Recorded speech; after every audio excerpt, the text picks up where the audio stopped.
InsyaAllah kita mula dengan Ummul Quran Al-Fatihah. A'udzubillahi minasyaitonirrajim. Bismillahirrahmanirrahim.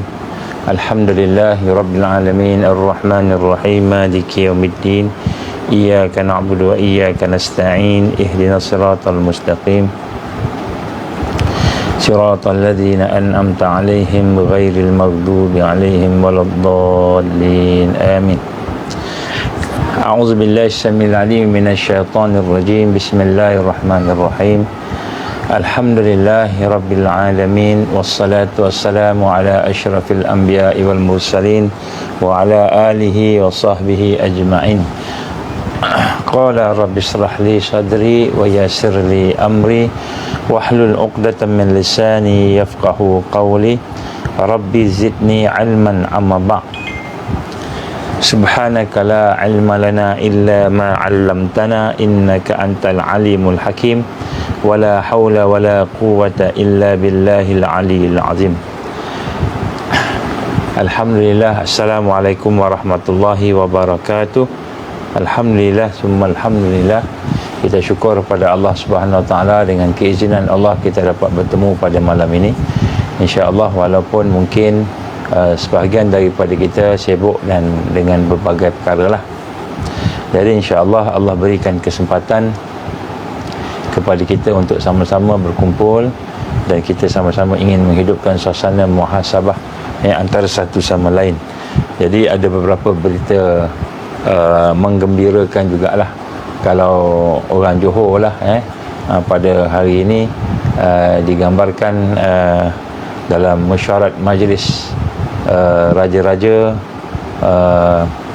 kita telah mendengar bahawa Duli Yang Maha Mulia Sultan Johor,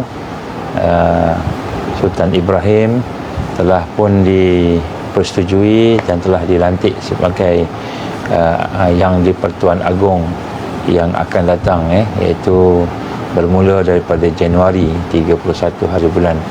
Dan kita bersyukur perlantikan oleh Majlis Raja-Raja yang memang pun telah ada jadualnya, berlaku dengan suasana yang baik, dan suasana yang pun penuh dengan adat istiadat dan hormat menghormati antara satu sama lain. Dan alhamdulillah kita melihat bagaimana yang saya terasa terharu sikit ni lah apabila melihat gambar-gambar yang di Raja Permaisuri Agong, iaitu Tengku Azizah, dia telah bersama-sama dengan abangnya Sultan Iskandar. Bagaimana rapatnya, akrabnya, nampak adik-beradik itulah, macam itu. Jadi kita rasa bersyukur sangatlah kerana kita masih ada lagi raja, masih ada lagi majlis raja-raja, masih ada lagi sultan.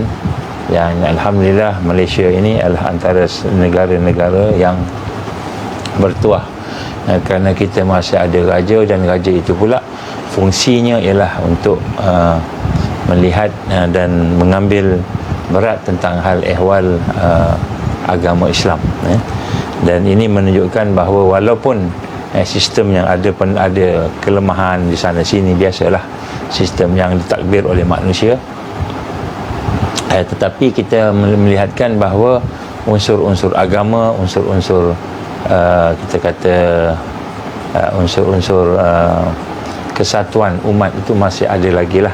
Jadi sebab itulah saya ingin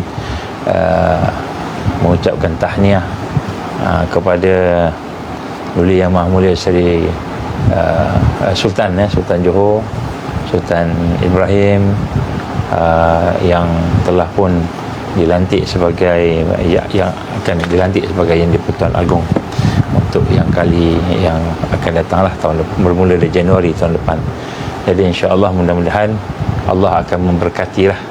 Jadi kita sentiasa mendoakan supaya Allah Subhanahu wa taala sentiasa merahmati dan memberkati tuanku dan juga seluruh kita kata raja-raja, majlis raja-raja, supaya rahmat Allah dan hidayah Allah sentiasa bersama dengan mereka, sentiasa bersama dengan mereka. Jadi hidayah Allah ini sangat penting. Kita sentiasa doakan supaya mereka sentiasa di bawah naungan hidayah Allah, supaya mereka sentiasa berada dalam naungan rahmat Allah. Terutamanya dalam keadaan pada hari ini umat akan berpecah-pecah. Dan kita doakan juga supaya Allah SWT sentiasa melimpahkan ilmu, melimpahkan amal taqwa, melimpahkan kepada baginda sultan kita dan juga sultan-sultan yang lain lah, iaitu supaya Allah melimpahkan rezekinya, rahmatnya kepada mereka ini, supaya mudah-mudahan mereka semua akan bersama-sama dengan perjuangan untuk menegakkan kekuatan ummah, kekuatan Islam. Ini yang kita akan bincang pada hari ini. Kita nak sambung dari sudut beberapa perkara kehancuran ataupun kita kata kebinasaan, faktor-faktor kebinasaan umat sebelum kebangkitan. Sebelum kebangkitan. Jadi ini kita akan bincang, tengok tajuk ni lah. Jadi sebelum ini saya telah pun berbincang berkenaan dengan 8 perkara yang menjadi faktor-faktor besar kehancuran umat, yang bermula daripada kepimpinan yang berpecah, berselisih, dan kemudian ulama yang berselisih, ulama pun lemah, pemimpin lemah, ulama lemah, kemudian rakyat pula dan semualah, termasuk rakyat tenggelam pula dengan kemewahan. Dan faktor pula kita ni banyak terpengaruh dengan orang-orang yang di luar daripada takwa tadi. Kemudian kita mengabaikan pula kepada ilmu, mengabaikan kepada waqi', realiti, dan juga kita mengabaikan kepada perkara-perkara yang menjadi petunjuk hidayah daripada Allah. Ada 8 perkara lah, cuba rujuk balik pada kuliah yang lepas. Dan di sinilah kita pada hari ini kita akan sambung lagi berkenaan yang salah satu daripada perkara yang penting untuk kita ambil bahagian, mengambil satu pengajaran, insya-Allah. Bismillah. Iaitu faktor-faktor yang menghancurkan, yang akan menghancurkan, membinasakan umat, terutamanya dalam keadaan kita hari ini berada dalam keadaan sedang berhadapan dengan serangan. Sebelum ini serangan kita mungkin serangan dalam bentuk yang kita katakan serangan media, serangan secara indirect, ekonomi lah. Jadi pada hari ini kita akan berhadapan dengan serangan yang lebih besar lagi, serangan yang akan menyentuh hati kita supaya hati kita lalai, supaya hati kita lemah. Serangan akan membawa kita kepada suatu bentuk yang lebih hebat, yang ke-9 yang saya nak sebut pada hari ini, sambungan daripada kuliah yang lepas, yang bahagian 2 tu, iaitu dari sudut perselisihan dan perpecahan. Jadi perkara yang menghancurkan umat, yang menjadi satu tahap sebelum kebangkitan, sebelum kita tajdid, sebelum mencapai 100 tahun tajdid, tajdid itu, maka kita akan berhadapan dengan perpecahan, berhadapan dengan perselisihan. Perselisihan itu, dan perselisihan yang terbesar itu adalah perselisihan dalam rangka bagaimana ingin menangani masalah, menangani satu masalah, buat keputusan. Jadi kita nak, jadi saya nak sebut dekat sini bagaimana keadaan umat berada dalam keadaan yang susah, kerana mereka sendiri berpecah, dan yang akan menyatukan umat itu daripada perpecahan. Ini suatu yang pelik sikit lah, yang menyatukan kita daripada berpecah-pecah tadi ialah sebagaimana yang digambarkan oleh Rasul sallallahu alaihi wasallam sebagai fokus kepada perjuangan, fokus kepada perjuangan umat. Dan fokus kepada perjuangan umat ini tidak lain dan tidak bukan ialah kiblat yang pertama. Kiblat yang pertama. Jadi kiblat yang pertama ini, Iran akan perang dengan USA, tak adalah. Iran nak perang dengan US. Itu semua lakonan je.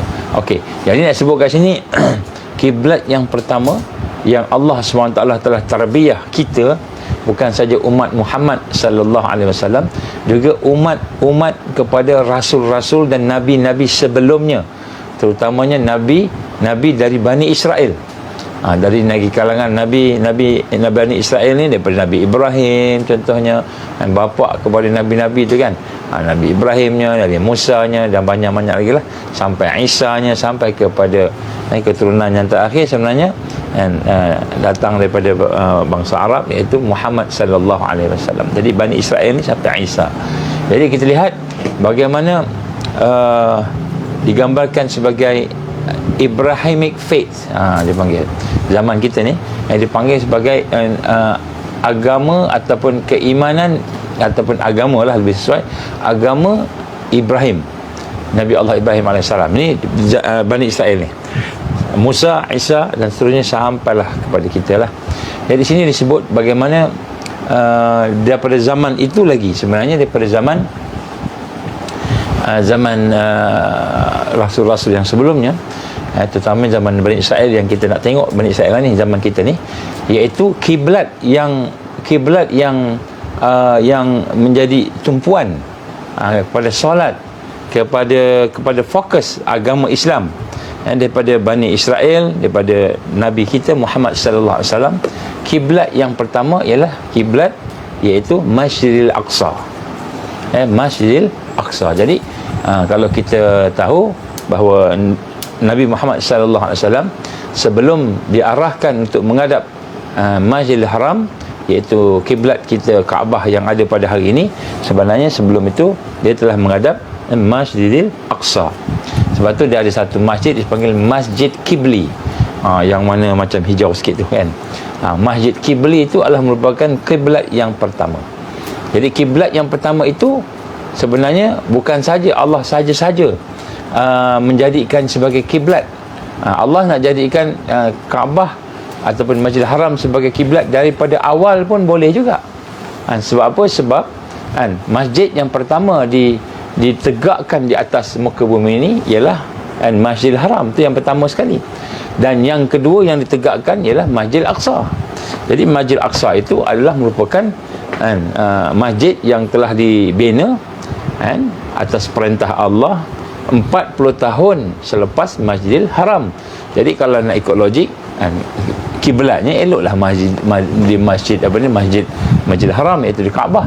Tapi Allah SWT memerintahkan kiblat yang pertama kepada umat ialah di Masjidil Aqsa. Di Masjidil Aqsa, dan di Masjidil Aqsa inilah merupakan kalau nak solat apa semua menghadap kepada Masjidil Aqsa. Ini yang kita nak kena fahamlah. Jadi kemudian selepas itu barulah Nabi sallallahu alaihi wasallam diperintahkan oleh Allah untuk menghadap ke Kaabah di Masjidil Haram di Mekah. Jadi sinilah kita lihat bagaimana kenapakah perkara ini sebenarnya telah diberikan kepada kita dan ditunjukkan kepada kita. Bila sebut kiblat ini, maknanya kita sebut sebagai hala tuju kita, tumpuan kita, dan tumpuan kita, hala tuju kita, di mana kita nak bertawajuh padanya, menghadap padanya kan. Itu kiblat. Jadi maknanya sebab itulah kita nak digambarkan sini, Allah SWT menggambarkan tentang Masjidil Aqsa ini apabila berlakunya terutamanya peristiwa Isra' dan Mi'raj. Kita pun tahu Allah berfirman dalam suratul Isra', subhanallazi asra bi'abdih lailan minal masjidil haram ilal masjidil aqsa alladzi barakna haulahu ila akhir. Jadi Allah gambarkan kepada kita tentang bagaimana Nabi SAW telah dijalankan daripada pada malam hari daripada Masjidil Haram di Mekah ila Masjidil Aqsa, kepada Masjidil Aqsa alladzi barakna haulah, iaitu Masjid Aqsa itu mana dia ada barakah, dan sekitarnya juga itu ada barakah. Jadi dihurai oleh para ulama bagaimana kenapa Allah Subhanahu Wa Taala yang pertama menjadikan Masjidil Aqsa sebagai satu masjid yang dijadikan sebagai kiblat yang pertama. Kedua, kenapa disebutkan pula barakna, yang punya barakah padanya, dan juga yang siapa yang di sekitarnya yang berkaitan dengan Masjid Aqsa juga ada barakah.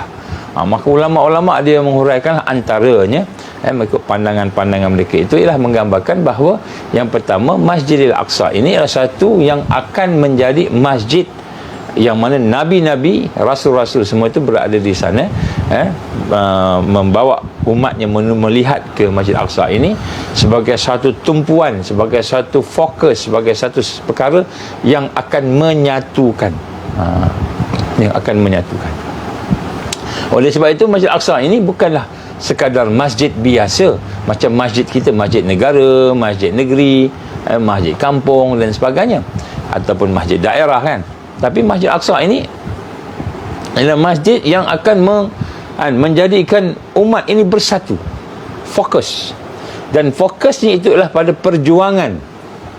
Perjuangan, sebab tu digambarkan dengan allazi barakna haulah, maknanya di mana masjid itu ada mempunyai barakah dan juga sekitarnya juga ada barakah. Lebih kurang gitulah. Jadi nak sebut kat sini, sebab itulah pada akhir zaman ini terutamanya perkara yang akan menyebabkan kita ini boleh mengelakkan daripada berselisih faham ataupun mengelakkan daripada kita ni tidak setuju antara satu sama lain, ialah antaranya ialah perjuangan yang berkaitan dengan Masjidil Aqsa.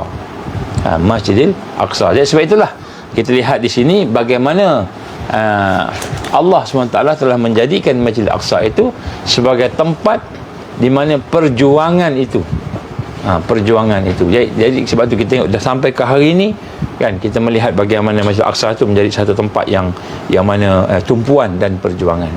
Dan mereka yang berada dalam mazhab apa pun, tak kira mazhab apa, hatta kalau kita kata saya orang Sunni, ada orang kata saya pula orang Syiah, orang Syiah punya, orang Sunni punya, orang apa saja yang agama Islam ni kan, insya-Allah dia akan melihat Masjid Aqsa ni tempat yang penting untuk diperhatikan. Tambahan lagi dengan keadaan sekarang Israel dan Zionis pula sedang melukakan, mencabul, mencemar, menghina Masjid Aqsa. Jadi ini perkara yang penting. Pada malam ni saya nak mulakan dengan Masjid Aqsa ni. Sebab itulah kita melihat inilah antara asbab yang besar yang kita tidak boleh berselisih dengannya. Berkenaan yang ini jangan kita berselisih. Siapa yang berselisih faham, dia kata Masjid Aqsa ni tak perlu diselamatkan, tak perlu dibebaskan, tak perlu dibantu, tak perlu dibuat apa-apa, ataupun tak payah ambil pot lah tentang Masjid Aqsa ni, maka dia dengan secara sendirinya telah menjauhkan diri dia daripada tumpuan fokus perjuangan umat, terutamanya di akhir zaman. Jadi kita lihat hari ini, sebab itu pada hari ini kita penting untuk melihat semula tentang perkembangan, tentang keadaan yang berlaku kepada Masjid Aqsa ini. Kerana kalau kita tidak melihat perkembangan yang sedang berlaku, kita ambil mudah saja, kita ambil remeh, kita kata alah tak ada apa-apa lah, jauh sangat, masjid pun dah tua dah, biarlah, tak ada apa. Maka sebenarnya akidah kita, kekuatan iman kita, kekuatan perjuangan kita sebenarnya telah dipecahkan oleh dunia, oleh kepentingan-kepentingan yang ada di dalam dunia ini, ataupun kita kata telah diselewengkan oleh musuh.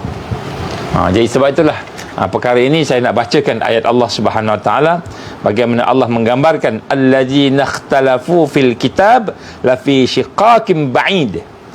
Ini surah Al-Baqarah ayat 176. Sesungguhnya orang-orang yang berselisih tentang kebenarannya, iaitu Alkitab. Jadi apa yang Allah dah suruh kita fokus, kiblat, dah jadi kiblat dah, menjadi satu fokus dah. Seperti mana kita kata hari ini, contohnya orang-orang daripada Islam ni, tiba-tiba Kaabah ni nak diserang, Kaabah nak ni dibom, Kaabah nak diletupkan, Kaabah nak dibuat macam-macam. Maka sudah tentu orang Islam satu dunia ni akan marah lah. Akan marah. Jadi apabila Masjid Aqsa ni dirosakkan, orang yang beriman satu dunia daripada Ahlul Kitab pun akan marah. Sebab tu kita lihat di kalangan Ahlul Kitab ini, di kalangan mereka yang mengikuti Taurah, yang mengikuti Injil. Saya guna perkataan Taurah dan Injil, saya tak guna perkataan Bible. New Testament, Old Testament saya tak guna. Saya guna Bible, saya guna Taurah dan Injil. Mereka yang mengikuti Taurah dan Injil ini, ataupun mereka yang mengikuti ajaran yang mendekati Taurah dan Injil ini, begitu juga mereka yang mengikuti ajaran yang ada dalam Al-Quran dan juga kitab-kitab yang lain, Zabur contohnya, kitab-kitab Nabi Zabur ni kitab Nabi Daud dan lain-lain, maka kita lihat mereka akan melihat Masjid Al-Aqsa dan mereka akan melihat ini sebagai satu titik yang mana kita akan digabungkan. Dan di dalam Masjid Al-Aqsa pula, perjuangannya itu bukanlah siapa yang dapat duduk situ, tetapi akan diwariskan kepada mereka yang beriman. Jadi sebab tu perkara ni kita nak kena faham. Jadi sebab pada hari ini, maka kita lihat salah satu perkara yang telah dibuat oleh musuh Islam. Siapa musuh Islam ni? Iblis, syaitan, sekutunya. Dan yang paling besar sekali di kalangan manusia ini akan zahir pada manusia ini adalah Al-Masih Dajjal. Jadi apa yang mereka buat? Mereka nak menguasai Masjid Al-Aqsa. Kenapa mereka nak menguasai Masjid Al-Aqsa? Kerana Masjid Al-Aqsa inilah yang akan menyatukan umat, akan menyatukan orang beriman, akan menyatukan orang-orang yang bersama dengan kebaikan dan keamanan. Jadi dia nak kontrol, supaya dia kontrol tu dia boleh memecah belahkan orang beriman, dan pada masa yang sama mereka akan menguasai dunia ini. Sebagaimana yang disebut dalam kitab Talmud, dalam ajaran mereka, kitab Talmud, iaitu ajaran Zionis, mereka nyatakan bahawa di situlah tempat mereka nak kena kembali, disebut The Zion. Zion ini dalam bahasa Hebrew antara maknanya ialah Jerusalem, iaitu tempat yang dimaksudkan ini Al-Ardul Muqaddasah, iaitu bumi yang disucikan, iaitu Masjid Al-Aqsa. Jadi kita lihat mereka benar-benar nak menghancurkan ataupun merampas Masjid Al-Aqsa itu. Kenapa? Kerana mereka tahu inilah yang akan menyatukan. Bismillah. Sekiranya Masjid Al-Aqsa dikuasai oleh orang beriman sekarang, maka seluruh dunia akan bersatu. Macam mana cara, macam mana apa, inilah disebut allazi barakna haulah, iaitu barakah yang ada pada dia dan pada sekitarnya, mereka yang bersama. Ya, sebab itu tuan-tuan dan puan, pada malam ni kita nak kena rasalah bahawa sungguh sebenarnya kan apa yang berlaku di Palestin, kita jangan sebut Palestin sahaja. Bukan kata Palestin itu tak boleh sebut, boleh sebut, tapi Palestin ni sebenarnya adalah satu daerah, satu negeri yang mungkin kita kata dulu di bawah mandat British, jadi maknanya bawah mandat British ni, nama Palestin tu dikira sempadan yang dibuat oleh penjajah lah. Jadi lebih tepat lagi sebenarnya bukannya Palestin, tetapi lebih tepatnya Allah sebut dalam Al-Quran Al-Ardul Muqaddasah, bumi yang disucikan. Apa dia Al-Ardul Muqaddasah? Itulah Masjidil Aqsa atau Baitul Maqdis. Jadi sebenarnya yang menyebabkan Palestin tu hebat, yang menyebabkan Gaza, Askalan, macam mana kata Rasul SAW kan, sesungguhnya apa yang diperintahkan oleh Allah, yang ditetapkan oleh Allah, Al-Amr tadi, pertama ialah An-Nubuwah War-Rahmah. Nubuwah War-Rahmah, dia kata mana zaman tu zaman Nabi dan juga rahmat. Kemudian zaman khilafatan warahmatan, khilafah dan rahmah. Lepas tu apa dia disebut tentang disebut zaman raja-raja, bahasa kita lah, raja-raja yang dan rahmah. Raja-raja pun ada rahmah juga. Dan kemudian selepas itu kan di bawah kepimpinan orang-orang yang seperti keldai, yang memikul sesuatu, yang berkumpul. Jadi orang-orang yang memimpin itu seperti keldai, bodoh. Diikut aja, macam pergi kedai, nampak macam bagus tapi tak bagus sebenarnya. Jadi yang mana zaman ini kata Nabi SAW akan ada porak peranda, akan ada kesusahan, akan ada ancaman. Dan jadi maka pada zaman ini, zaman yang tadi tu, maka Nabi kata alaikum bil jihad. Nabi kata alaikum bil jihad, hendaklah kamu berada bersama dengan jihad. Perjuangan lah maknanya. Dan afdalu jihad kata Rasulullah sallallahu alaihi wasallam, afdalu jihad ar-ribat. jihad yang paling afdal sekali ialah kamu mempersiapkan diri kamu ar-ribat, berpegang dengan perjuangan, dan kamu berjaga-jaga daripada musuh yang menyerang. Itu ar-ribat. Ar-ribat. Jadi bukan sahaja jihad itu maknanya pergi perang aja, macam tentera pergi lawan je terus itu terbaik. Bukan. Yang terbaik lagi bukan pergi berperang. Yang terbaik ialah kamu mempersiapkan diri kamu untuk membina kekuatan, dan kamu mengikat diri kamu dengan kesabaran, istiqamah, dan kamu berjaga-jaga. Ini 3 benda. Dan kamu jaga-jaga ar-ribat, kamu berjaga-jaga mempersiapkan diri tadi, berjaga-jaga daripada serangan musuh. Itu ar-ribat. Sebab itu maksud ribat ni dia mengikat, diikat. Dan maksud juga maknanya dia berjaga di kawasan, berjaga di sempadan. Itu juga maksud ribat. Jadi ribat ni maknanya lebih baik, afdalul jihad, jihad yang paling afdal. Bukan pergi serang mati, bukan. Maknanya itu sekejap. Pergi berperang mati, pergi berperang menang sekejap. Tapi yang lebih afdal, yang lebih baik daripada jihad yang pergi begitu ialah ar-ribat. Ribatnya apa? Ulama-ulama mentafsirkan daripada ikatan. Kita sabar, kuatkan sabar, kan? Ya ayyuhallazina amanu sabiru wasabiru warabitu wattaqullah la'allakum tuflihun. Wahai orang beriman, hendaklah kamu apa? Bersabar. Isbiru, bersabar ni maknanya apa? Bersabar ni duduk dalam tarbiyah, kita baca Quran, kita sembahyang, kita puasa, kita berukhuwah, berkasih sayang. Jangan kita kritik-kritik sahabat kita, kita jaga hubungan sahabat kita, jaga hubungan sesama kita, bina kasih sayang, bina kekuatan. Jangan gaduh-gaduh, jangan dengki-dengki, jangan hasad-hasad, jangan salah-salah sangka selalu, jangan buruk-buruk sangka selalu, berlapang dada. Jadi semua isbiru. Isbiru ni peringkat pertama, sabar. Duduk dalam tarbiyah tu isbiru. Duduk dalam tarbiyah tu sabar. Duduk dalam dakwah sabar. Wasabiru. Apa maksud wasabiru? Ulama dia mentafsirkan wasabiru ni maknanya kita berdepan dengan musuh.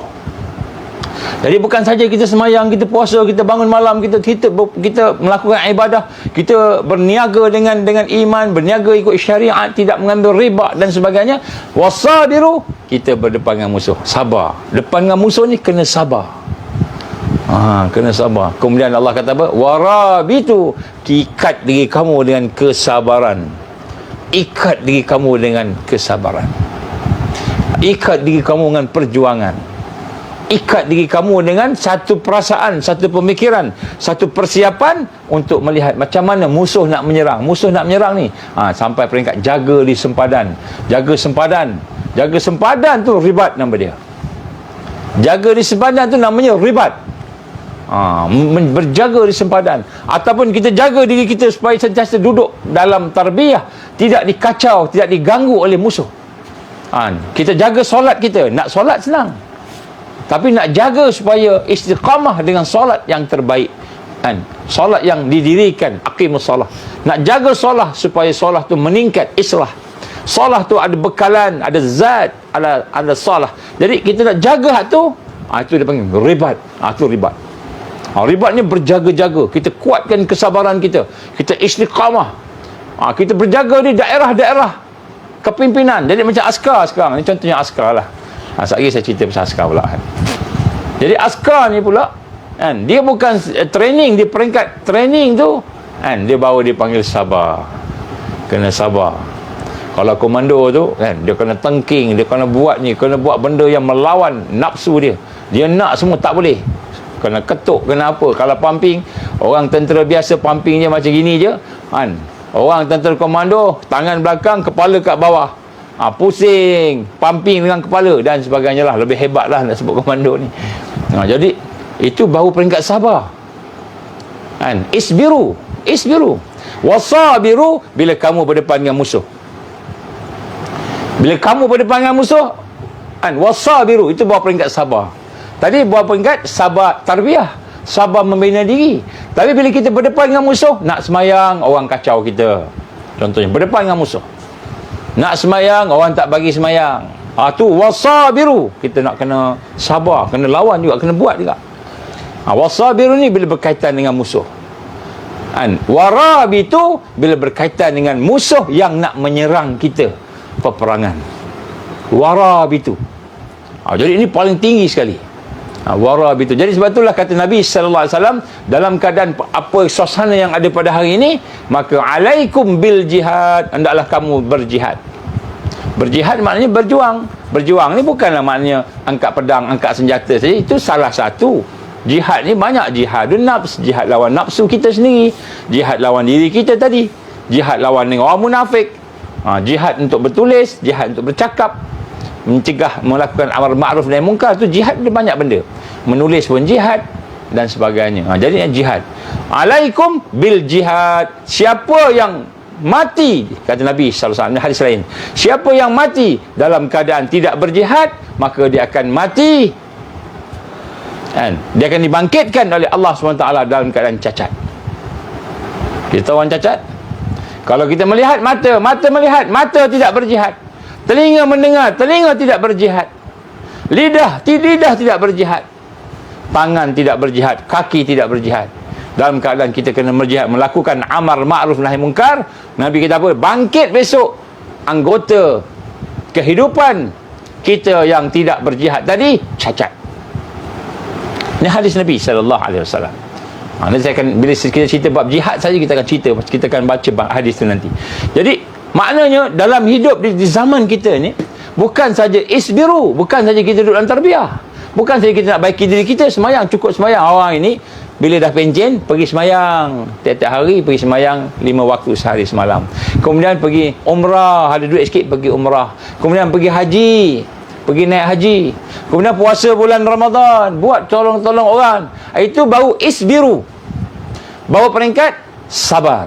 Tapi sabar dengan diri kita, dengan ibadah kita, dengan tarbiyah kita, itu peringkat sabar. Sabar untuk melakukan ibadah, sabar untuk kita membaiki diri kita, islah, islah jiwa kita, islah akal kita, itu sabar. Wasabiru, wasabiru tu yang kedua, bila berkaitan dengan musuh, bila ada musuh kacau, wasabiru, nak kena tahan ni, nak kena kuat ni, kena lawan ni, ada musuh. Warabitu, bukan saja kita nak kena berdepan dengan musuh, musuh yang nak menyerang kita, musuh nak menyerang kita, dan musuh tu nak menyerang kita, kita kena berjaga-jaga, kita kena bersiap sedia, kita kena wa'iddu lahum mastata'tum min quwwah, kita kena persiapkan diri kita dengan kekuatan. Itu namanya warabitu. Itu nama warabitu. Jadi warabitu ni, dia bukan hanya dengan musuh, musuh nak menyerang kita, kita kena tahan, kena sabar. Ini level apa? Level komando, level askar. Saya minta maaf pada tuan-tuan, terutamanya pada para askar dan komando-komando sekalian, juga kepada para anggota polis yang memang latihannya latihan perjuangan dan lasak. Walaupun saya nampak orang awam, saya ada jugalah sikit sebanyak pengalaman dilatih. Masa saya sekolah dulu pun dilatih juga. Pernah jadi komandan satria, pernah jadi, adalah, saya memang minat. Sampai cita-cita saya masa saya kecil-kecil lagi, nak jadi askar, komando. Sebab ayah saya polis. Tapi saya tengok polis ni tak macam askar kan. Nampaklah gitu kan, polis ni dia relax je, rehat banyak kan. Polis pula, bapak saya pula pasukan simpanan persekutuan, FRU kan. Jadi FRU ni masa bola lawan bola dia pergilah. Dulu mana ada demonstrasi macam ni kan. Dulu masa main bola, main apa, dia pergilah FRU kan. Jadi saya tengok polis, saya seronok nak jadi polis. Sebab polis ni ada prinsip. Apa prinsip dia? Dia mempertahankan keamanan, mempertahankan keselamatan. Itu prinsip dia. Dia taat pada ketuanya dalam rangka nak mempertahankan keselamatan negara, keamanan negara. Itu polis kan. Jadi saya seronok. Jadi secara tak langsung, bila saya tengok ayah saya, abah lah, saya panggil abah dan juga kawan-kawan dia kan, duduk kadang-kadang pergi ke Sabah, ada misi apa, latihan apa ke sana, pergi sempadan kadang-kadang kan. Diorang gabung dengan polis tentera lah, digabung dengan tentera pun ada sebagainya. Saya tengok, susah hidup jadi polis ni. Gajinya kecil, rumah je pun kecil. Adalah rumah tapi kecil kan, gajinya kecil. Saya ingat bapak saya ni kan, dia akan dapat gaji tu, mula-mula dia akan beli benda asas makanan dalam rumah, beras, gula, apa lagi, minyak kan, sardin ke apa ke, dia akan beli siap-siap, cukup untuk sebulan. Dia akan beli, siap-siap. Saya ingat lagi, setiap gaji je dia akan pergi ke pasar. Pasar tu adalah pak saudara saya juga, jadi ada kedai, dia buka kedai. Kita akan ambil secara ni lah, sebulan, untuk sebulan je makan. Kalau satu orang makan satu cupak, katalah satu hari berapa cupak, ada berapa orang anak beranak dia beli. Lebih duit tu baru belanja untuk lain. Ini polis. Saya tahu bapak saya, alhamdulillah. Bapak saya pula jenis yang sembahyang, alhamdulillah. Tak ambil rasuah, dia tak ada duit banyak, alhamdulillah lah. Jadi saya tengok kecil gaji tapi bergadai nyawa. Saya ingat satu hari malam tu dia balik rumah lewat dia bawa machine gun tu. Oleh kerana balik lewat terus balik rumah, tak pergi ke ni, senjata semua balik rumah. Jadi senjata letak kat atas meja makan.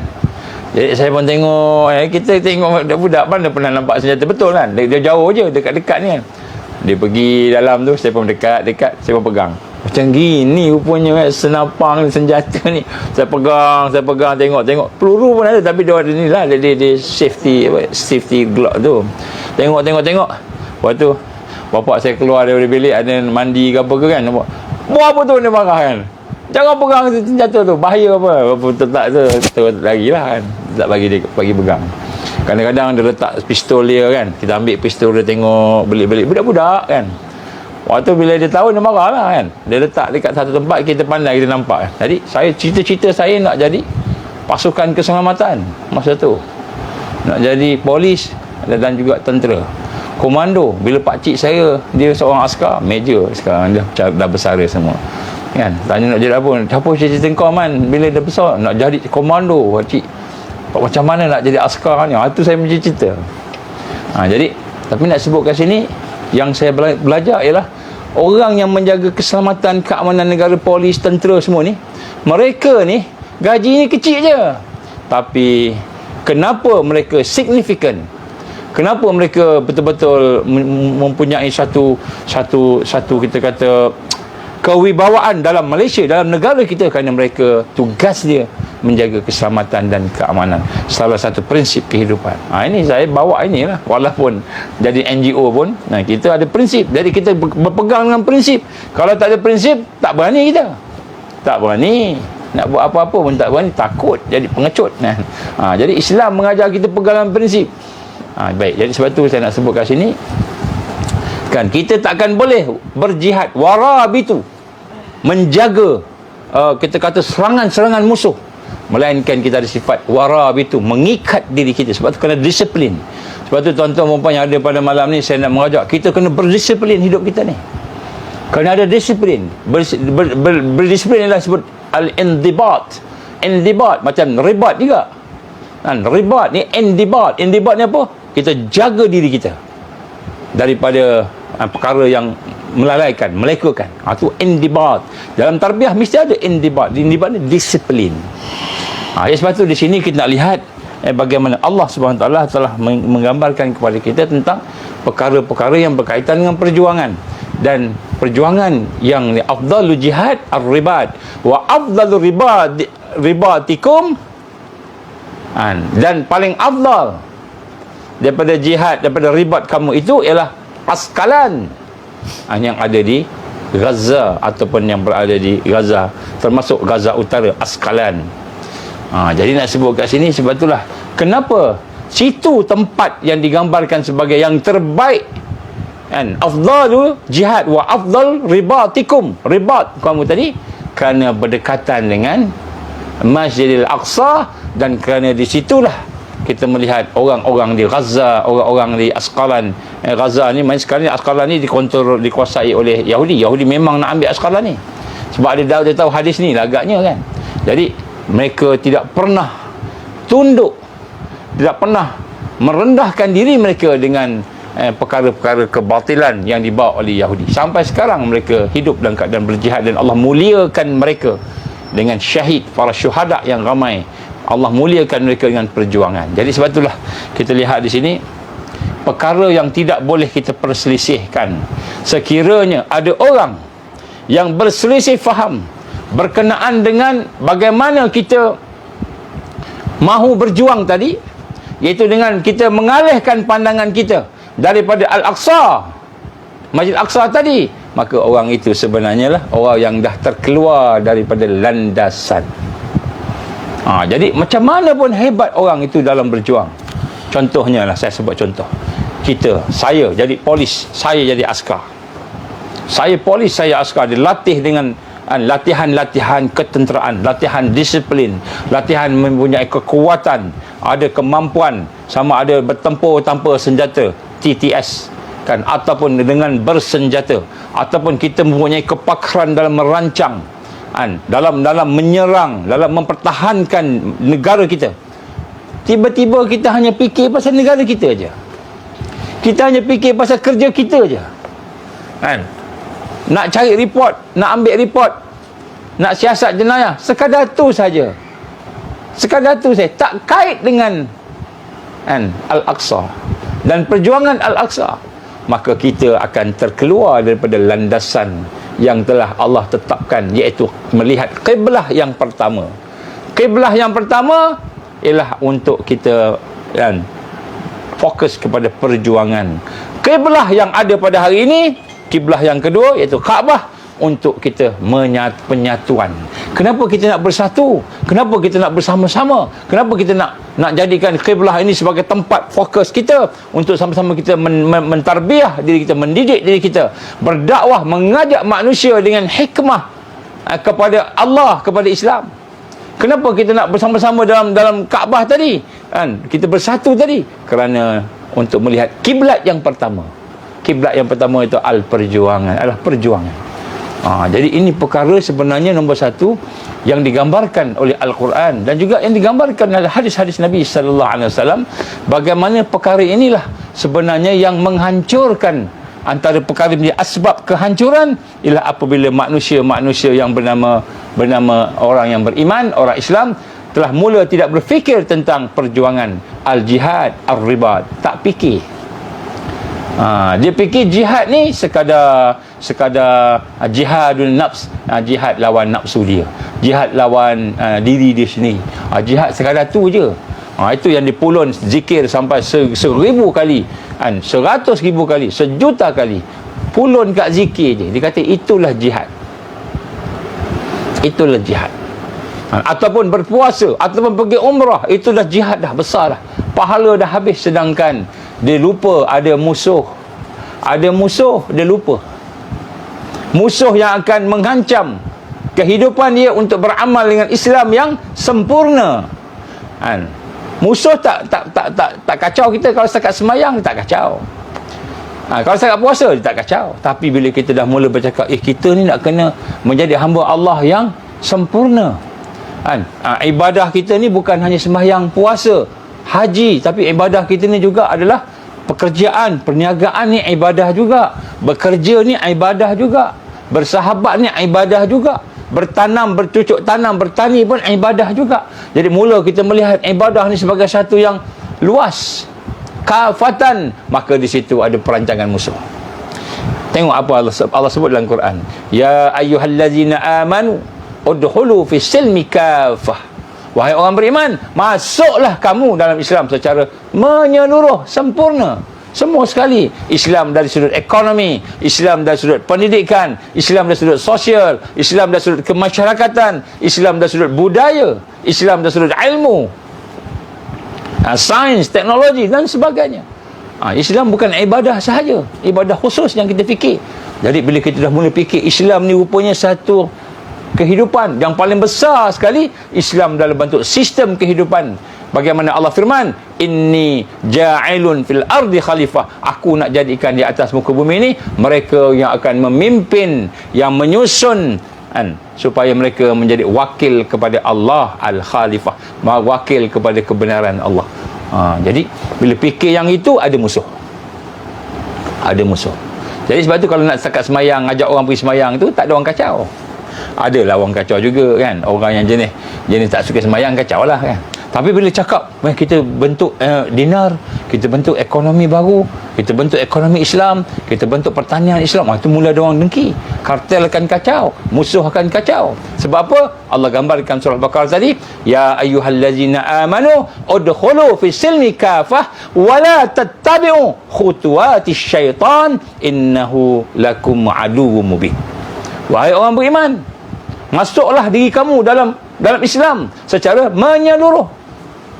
Kemudian apa dia? Wala tattabi'u, jangan kamu ikut jejak langkah perancangan musuh kamu, iaitu syaitan. Wala tattabi'u khutuwati syaitan. Khutuwat ni perancangan syaitan. Innahu lakum aduwwum mubin. Sesungguhnya kat situ ada mereka adalah musuh yang nyata. Maksudnya apa? Di situlah bukan saja isbiru wasabiru warabitu. Ada istilah warabitu kat situ, maknanya syaitan akan menyerang kamu, syaitan akan mengkhianati kamu, syaitan akan mengganas, menzalimi kamu. Jadi di sini. Ya, sebab itulah isu Masjidil Aqsa ni kita nak letak dalam hati kita, letak dalam pemikiran kita, bahawa bukan hanya nak sembahyang, nak puasa, tapi sembahyang sebab nak membina kekuatan. Sebab tu Allah bukan kata dirikan solat macam itu aja, tapi Allah suruh kita mendirikan solat dengan sempurna. Wa aqimis salah, Allah suruh dirikan solat, bukan Allah suruh solat saja. Allah suruh puasa, sehingga apa? Supaya kamu la'allakum tattaqun, supaya timbul takwa pada kamu. Solat supaya boleh cegah mungkar, maksiat. Jadi maknanya solat yang membina kekuatan, puasa yang membina kekuatan, bukan training aja membina kekuatan, bukan training dari sudut kita kata apa namanya fizikal ni. Saya minta maaf ada beberapa orang kan, anggota yang juga mungkin mereka telah dilatih dengan kekuatan-kekuatan, dan mereka ada keimanan dan kesedaran. Alhamdulillah, mereka nak berjuang di Palestin. Saya nak sebut sini, apa beza komando Brigade Al-Qassam dengan Brigade Al-Qassam, askar Brigade Al-Qassam? Jadi orang yang boleh menjadi komando Brigade Al-Qassam ni ada syarat-syarat dia. Dia ada syarat-syarat dia. Bukan semua orang layak. Bukan semua orang layak. Jadi syaratnya apa?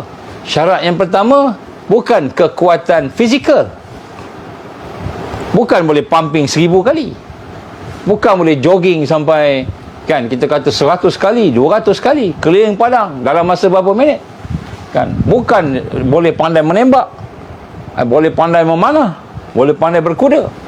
Nombor satu, kekuatan ialah kekuatan hati. Orang beriman, kekuatan hati nombor satu. Macam mana hati dia nak lawan nafsu dia.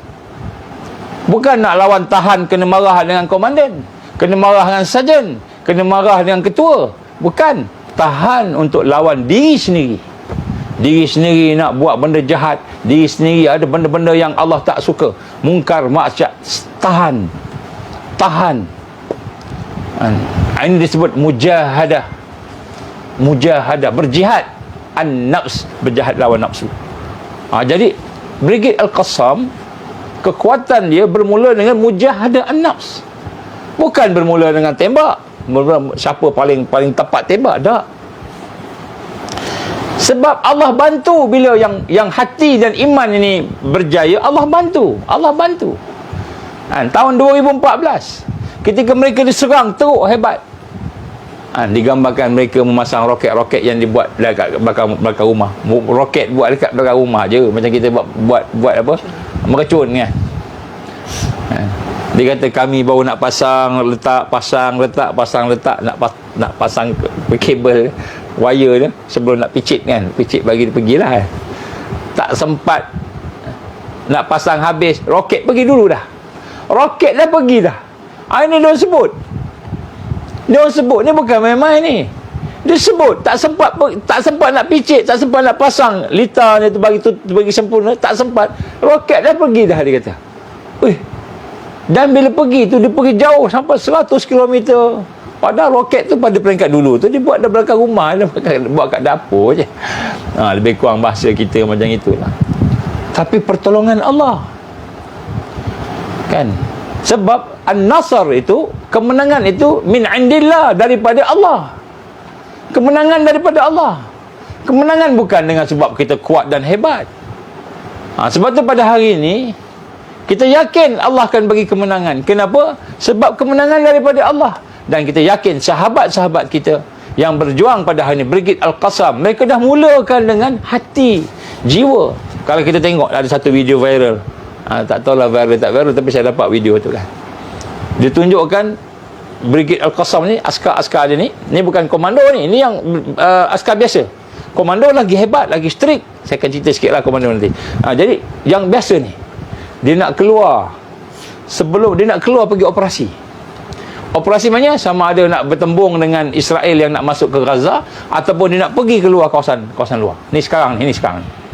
Sebelum keluar, mereka mesti solat taubat, mesti baca Quran. Malam tu mesti dia bertaubat pada Allah Subhanahu Wa Taala. Mesti solat tahajud, mesti wajib solat tahajud. Bukan main-main. Dan solat itulah solat terakhir. Mereka rasa inilah solat. Jadi mereka kata, kami hanya akan menang ya Allah dengan pertolongan-Mu ya Allah. Macam itu. Dia punya tawakal pada Allah Subhanahu Wa Taala.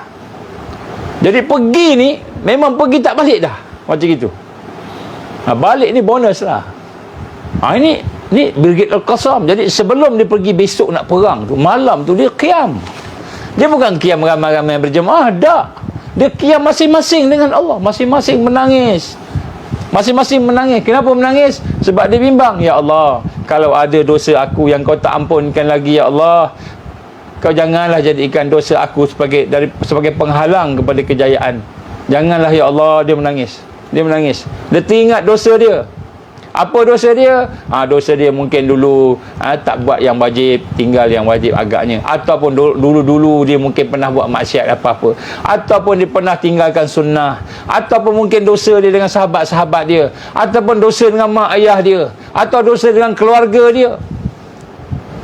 Dosanya dengan Allah, dosa dengan diri dia sendiri. Dia tak jaga hak diri dia. Nabi kata apa? Inna libadanika alaika haqqa. Pada tubuh badan kamu ada hak. Maka tiba-tiba dia tak jaga. Banyak dosa. Dosa yang zahir, dosa yang ghaib. Ghaib ni dosa yang batin, hati, dosa hati. Maka malam tu mereka akan bertawajuh kepada Allah, menghadap Allah. Allahu Akbar. Bila dia sembahyang tu, dia baca Bismillahirrahmanirrahim. Dia bercakap dengan Allah. Alhamdulillahi Rabbil Alamin. Ya Allah, hanya pada Engkau lah puji segala-galanya ya Allah. Ar-Rahmanir-Rahim. Engkau lah yang maha pengasih penyayang ya Allah. Engkau maha pemurah ya Allah. Maliki Yaumiddin. Ya Allah, kami rindu nak jumpa Engkau ya Allah di hari Yaumiddin. Kami rindu ya Allah. Aku nak serahkan diri aku pada Engkau ya Allah. Aku nak serahkan pemikiran aku, hati aku, hidup aku pada Engkau ya Allah. Maliki Yaumiddin. Ini serah pada Allah. Iyyaka na'budu wa iyyaka nasta'in. Dibaca kan? Ini perasaan mereka membaca sebelum nak pergi perang besok. Iyyaka na'budu wa iyyaka nasta'in. Hanya pada Engkau aku sembah ya Allah. Besok aku nak pergi perang ni. Besok ni aku nak pergi nak jumpa dengan Yahudi Zionis ni. Besok aku nak berdepan ni ya Allah. Hanya kepada Engkau aku ibadah ni ya Allah. Ini ibadah ya Allah, bukan sebab nak cari nama, bukan sebab nak cari duit, harta. Wa iyyaka nasta'in. Hanya pada Engkau kami memohon ya Allah. Mudahkanlah ya Allah. Berilah pertolongan kepada aku ya Allah. Berilah kekuatan kepada aku ya Allah. Berilah kemenangan kepada aku, kemenangan kepada Islam. Wa iyyaka nasta'in. Dia minta ke Allah. Ihdinas siratal mustaqim. Tunjukkanlah aku ya Allah jalannya. Jadi malam tu dia bertahajud, dia bermunajat, dia baca Quran, dia bertaubat, istighfar, supaya besok pagi tu pergi tu memang pergi, tak balik dah. Ini Brigade Al-Qassam. Hati dia pergi, hati dia dulu. Sebelum tubuh badan dia pergi berjumpa dengan Israel Zionis tu, askar tu, sebelum dia berdepan dengan kereta tank, sebelum dia berdepan dengan sniper daripada Israel, ataupun apa sahaja teknologi ketenteraan yang ada pada Israel tadi, dia dah bangun malam, dia dah minta ke Allah pertolongan, dia dah bertaubat pada Allah, bertaubat habis. Sebab tu masa pagi besok lepas subuh, lepas subuh, lepas sarapan ke apa, siap-siap semua beratur panjang nak berjalan, nak pergi ke medan ni. Jalan, maka komandan dia akan duduk kat depan tu, pegang Quran. Komandan pegang Quran, bukan komandan bagi arahan sekian. Nak pergi ni, arahan dah bagi sebelum tu. Nak pergi ni, dia pegang Quran. Datang seorang-seorang, dia angkat Quran, dia cium Quran. Dia cium Quran. Aku pergi perang sebab aku nak tegakkan Al-Quran. Aku nak tegakkan Islam. Aku nak mengajak manusia kepada Allah. Itu dia pegang Quran. Komandan dia pegang Quran, dia cium Quran, dia letak Quran atas kepala dia. Aku junjung Quran, aku junjung perintah Allah. Allah wajibkan berjihad, aku junjung. Kemudian komandan dia peluk, seorang-seorang dia peluk. Peluk, dia cium, jalan. Buat lagi, peluk, cium, jalan. Jadi pergi bersama iman, pergi bersama takwa. Ini Brigade Al-Qassam. Sebab tu kita kata sini, kekuatan dia pada hati dia, pada iman dia, pada takwa dia, bukan pada senjata. Walaupun dia berlatih, walaupun dia kita belajar tembak, berlatih, kita belajar berlawan, TTS tanpa senjata, walaupun semua itu dibuat. Aktiviti komando, aktiviti lasak, semua dibuat. Latihan peperangan, latihan strategi, latihan macam mana nak ambush, latihan macam mana nak menyerang, nak mempertahankan diri, semua tu maknanya dia belajar semua. Dia buat latihan, turun daripada atas dengan kepala ke bawah, pegang senjata, naik atas dengan kekuatan tangan saja, pakai kaki dan sebagainya. Semua latihan tu ada, kita boleh tengok, dia ada tunjuk. Kadang-kadang dia ada gambarkan dalam video dia kan. Jadi apabila kita melihat mereka ni pergi dengan hati, ini disebut ribat. Dia beribat ni membawa kepada indibat. Indibat ni apa? Indibat ni disiplin. Dan disiplin ni lahir daripada mujahadah. Mujahadah an-nafs. Ini yang kata terbaik. Asqalan tadi, Gaza tadi terbaik. Jadi Brigade Al-Qassam ni macam gitu. Jadi saya sebut dengan sahabat-sahabat kita, kita ni kalau kita nak pergi sana, kita kena bina hati kita dulu. Hati kita kena bersihkan, hati kita kena kuatkan, iman kita, yakin kita, baru ada pertolongan Allah. Sebab pertolongan Allah itulah kemenangan kita. Kita bukan menang sebab kita hebat, tentera kita banyak, sebab kita kuat, sebab kita pandai, kita komando, kita general, kita dah belajar semua bahagian taktik, strategi kita belajar semua. Bukan kita menang sebab itu, walaupun itu merupakan perkara yang kita kena buat, itu sebagai asbab. Tetapi kemenangan minallah, daripada Allah. An-nasr minallah, menang daripada Allah. Jadi kalau kita nak menang daripada Allah ni, bolehkah kita buat maksiat? Bolehkah kita sembelih budak-budak? Bolehkah kita perkosa perempuan? Bolehkah kita bunuh orang tua? Boleh ke macam mana yang keluar kat media? Tak boleh. Sebab kemenangan daripada Allah. Hatta potong pokok pun tak boleh. Bismillahirrahmanirrahim.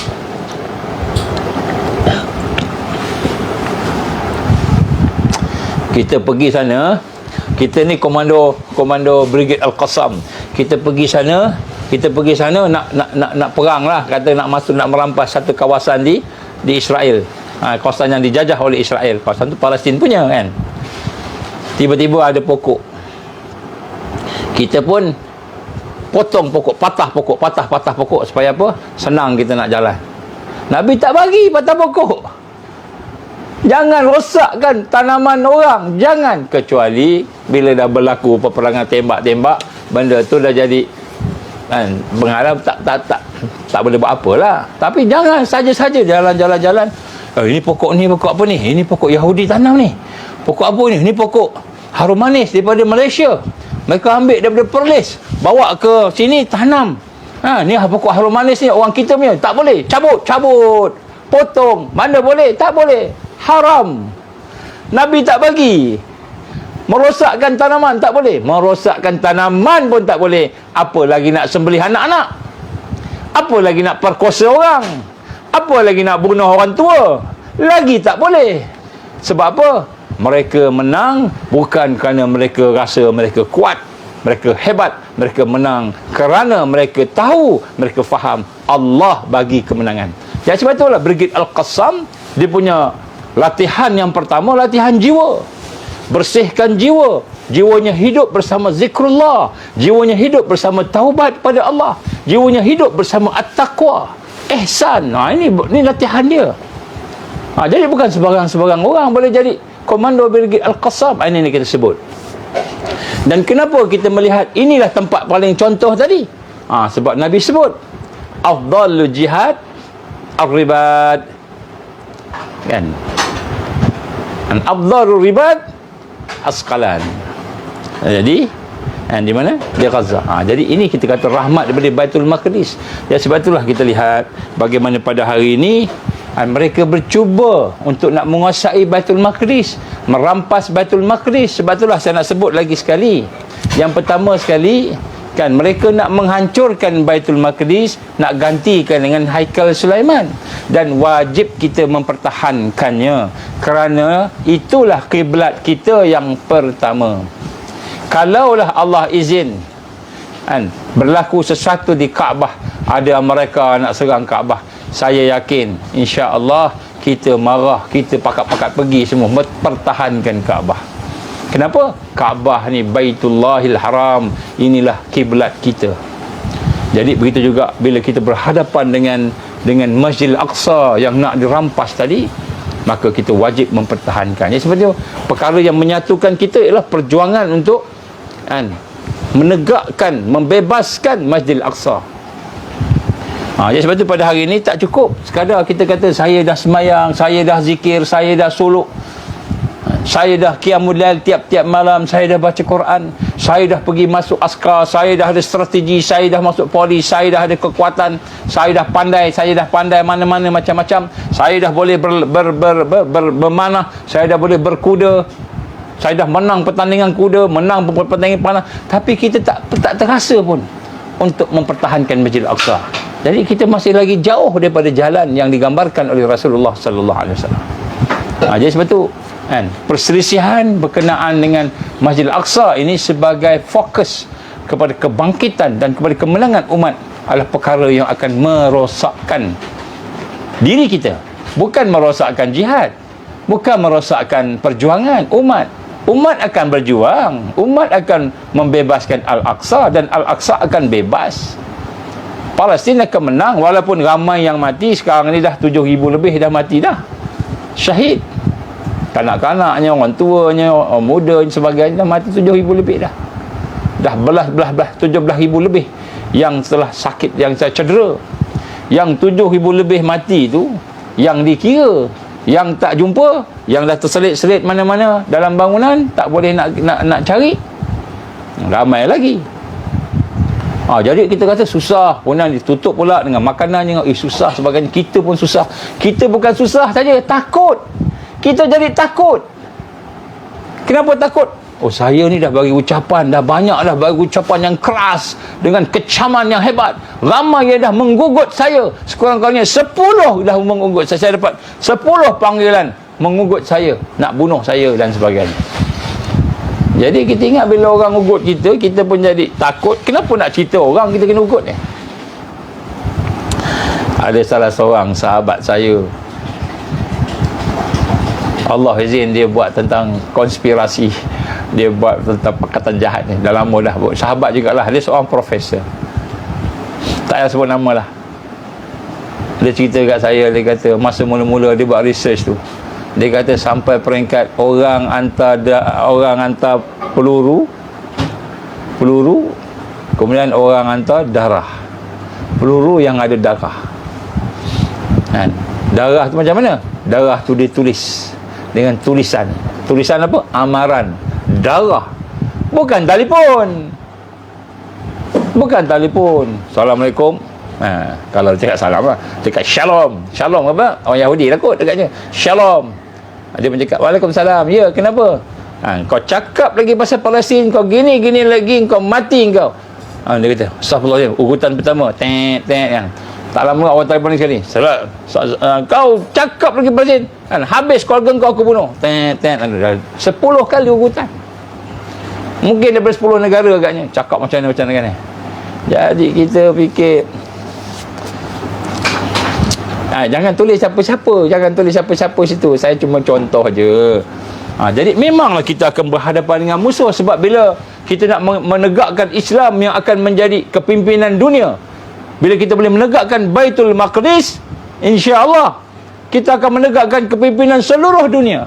Islam akan berkembang ke seluruh dunia, insya-Allah. Ya, sebab itu ada di kalangan kita yang sungguh-sungguh nak pergi ke Palestin, pergi ke Baitul Maqdis, membantu.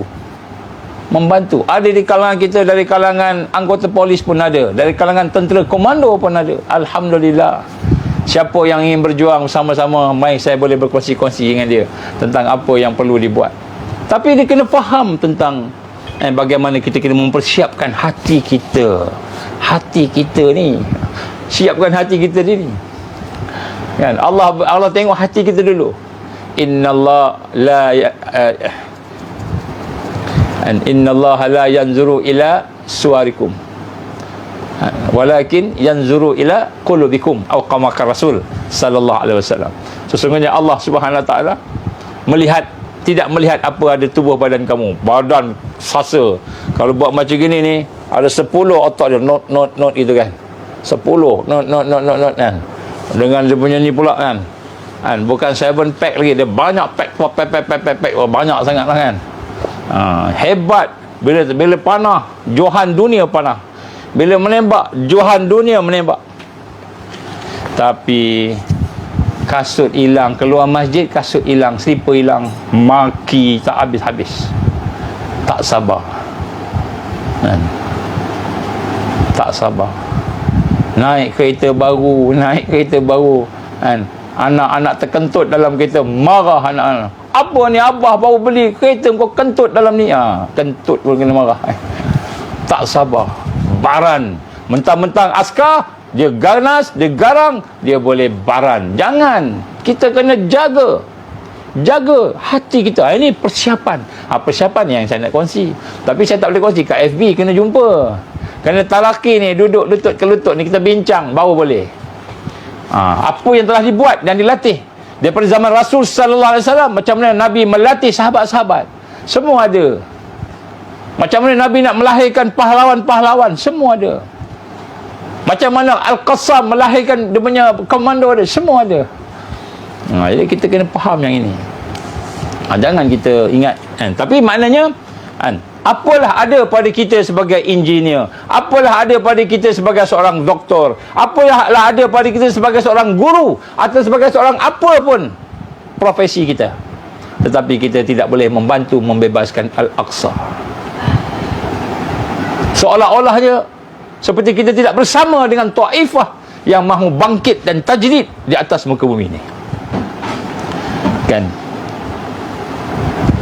Inna hazihil ummah, Nabi gambarkan, sesungguhnya di atas ummah ini yab'asu, akan dibangkitkan iaitu mereka yang mayujaddidu laha dinaha, mereka yang akan mentajdidkan, mereka akan membangkitkan agama mereka. Apalah guna kita ada PhD, apalah guna gelaran kita sebagai panglima, gelaran kita sebagai ketua polis negara, gelaran kita sebagai sultan, sebagai yang di-Pertuan Agong, gelaran kita sebagai tukang sapu, tetapi kita tidak bersama-sama dengan Taifah, kelompok yang akan membebaskan Masjidil Aqsa.